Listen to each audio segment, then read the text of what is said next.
Let's talk about the Accession Council. First of all, the fact that it was televised was very significant, wasn't it? That was quite extraordinary. In so many respects, never seen it before. Read the words, seen pictures of it, seen stills of it, even Edward VIII. But Penny Mordaunt's a personal friend. And she'd only just been made Lord President of the Council. Absolutely. And she's the woman who keeps the new king waiting while she reads out the rules of engagement, and then Privy Councillors, including the lovely one next to me, then say, yep, OK, he's the genuine article, he is the heir, and yes, we all agree to it.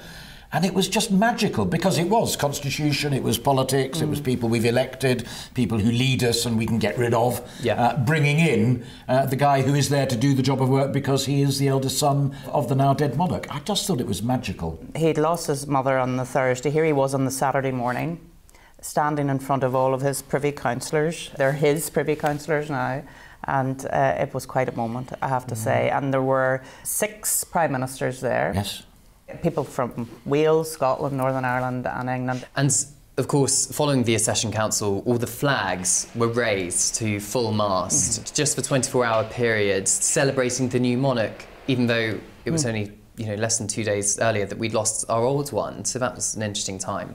It was all of that sort of planning that had been there for many, many years, kicked in, and it was so smooth.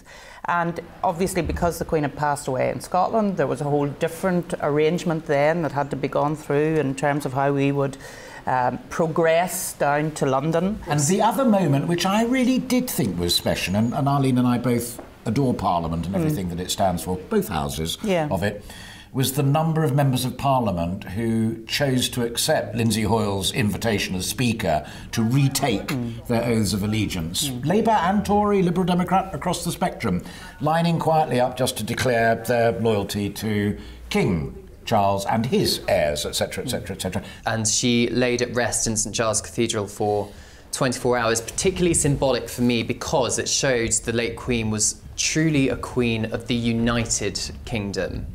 I think sometimes we forgot that here was a royal family, here was a new king mourning at that time, because he had to go out and go right around the United Kingdom. And I have to say, I think it was a stroke of genius, that progress of King Charles around the United Kingdom. So he went to Northern Ireland, he had a service, he went to Scotland, he went to Wales.